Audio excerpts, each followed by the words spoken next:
Robbins from Curacao, Luis Rivera from New York, and York Van Nixon from Washington, D.C. And we are ready to get this fight underway from the Atlantic City Convention Center for the WBA Junior Middleweight title, Julian Jackson and Terry Norris. Julian Jackson in the gold trunks, Terry Norris, the challenger, wearing the white with the purple trim. Right away you see the movement from Norris. Oh, and a bad miss there by Julian Jackson. When you make a puncher miss like that, Dan, it makes him shorten his punches up, and when he shortens his punches up, you won't have the battle because it takes a lot of his power away. Get the hands on. Get those Julian Jackson opening right up, Alex, appearing to do some head hunting. He had talked about doing some work to the body early, but it's been upstairs so far. And as is the trademark of Terry Norris, exciting combinations. Brilliant hand speed, Norris. Good chopping right hand. And Terry Norris right here in the opening seconds has taken all the play away from the champion. I think Julian Jackson's having a lot of trouble with the speed. Oh, and Julian Jackson took a right on the ear from Terry Norris. And right now, the champion looking a little perplexed. Definitely fighting out of a defensive posture. And you have to like, I think, if you're the Norris corner, the fact that rather than go crazy there and go in and get caught with something, he scored his points and then backed away and continued his fight plan of movement. There you go. The thing he doesn't want to do, if you're Terry Norris on the left, is just stand there as he is right now. Move to the side. You don't have to back out all the time.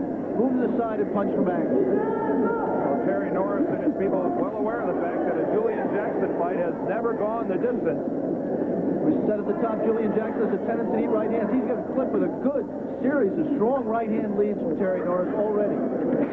So the point for Norris there is that he's going to try to box at the opening stages of this fight without taking a whole lot of chances.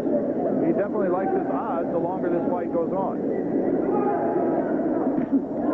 A right from Norris caught the gloves, but then a good scoring left counterpunch on his way out. I'll tell you this, Julian Jackson's thinking too much right now.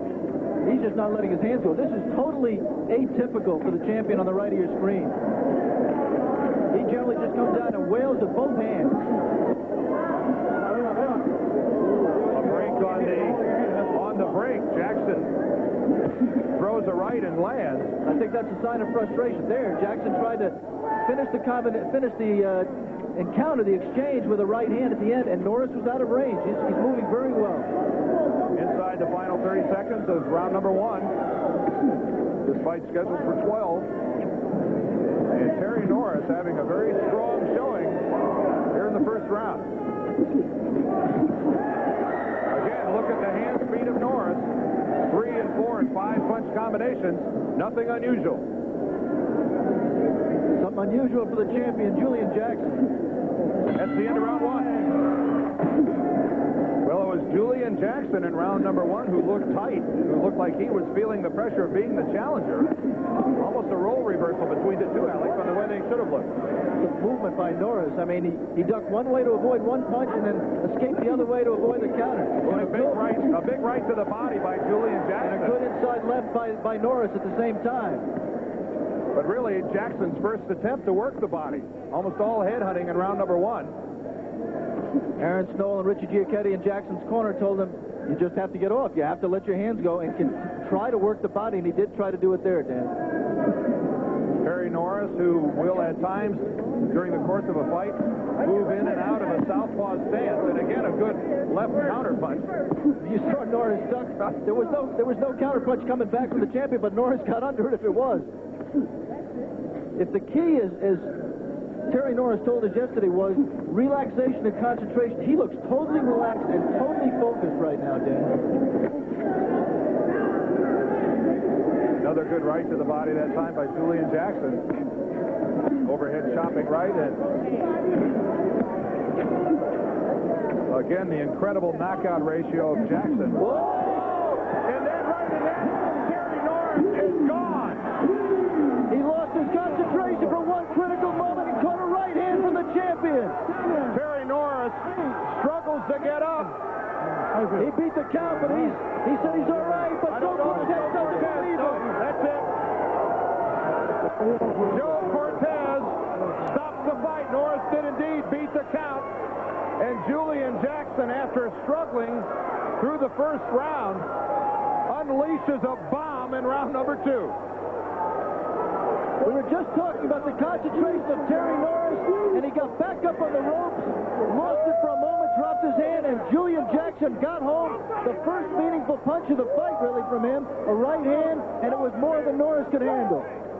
Well, I think it was more than just about anybody could handle. A good look at it here, Alex. Norris left. Carrying a little bit, he just drops it there a little bit and just gave enough. Another right in combination, and Terry Norris was gone. But, Alex, it's the first one, and I think it even grazes the glove on its way over.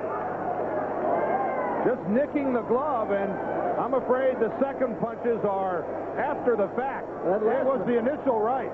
That last one didn't give him any help. No, it did not give Terry Norris any help at all, but it was the initial right from Julian Jackson, and again, the remarkable power of this gentleman from the U.S. Virgin Islands. And for the 39th time, a Julian Jackson fight does not go the distance.